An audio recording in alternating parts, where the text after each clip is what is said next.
Folks, we talk about Donald Trump a lot on this show, but let's take a little break and talk about sports. According to the Washington Post, Donald Trump has scored a win in the culture war as the NFL seeks to ensure players stand for the national anthem. Okay, Mr. Trump, you won a war. No need to start any new ones. Someone send him the Lombardi Trophy and tell him it's from North Korea.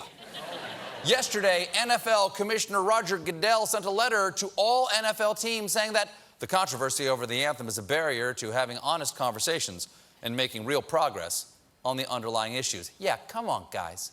That protest you're doing to get us to talk about racism is keeping us from talking about racism. How are we supposed to fix the problem if you keep reminding us what the problem is? Now, standing for the national anthem isn't officially...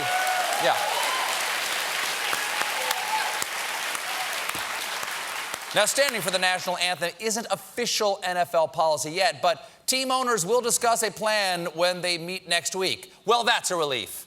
If a room full of rich white men can't solve racism, nobody can. Now,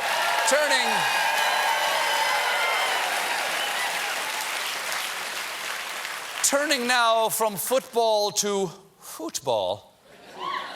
Some sad news. The United States men's soccer team will miss the World Cup after losing to Trinidad and Tobago. Well, I know, yeah, but of course we lost. We had to play against Trinidad and Tobago. That's not fair. It's the first time. That's doubles. That's Australian rules doubles. It's the first time the U.S. men's team has failed to qualify since the 1986 World Cup. Of course, back then, our team was seriously slowed down by their parachute pants. But even after losing, the U.S. still had a slim chance to qualify. We just needed Mexico to tie Honduras, and it almost happened. Mexico had a last-second free kick, but the shot didn't make it past the defense wall. So sad. Mexico wanted to help, but there was a wall in the way. Oh! Nothing to read into that. It happens. Get the wall out the way. And now we're paying for it. Now, a lot of people are disappointed about this, but some people are maybe a little too disappointed.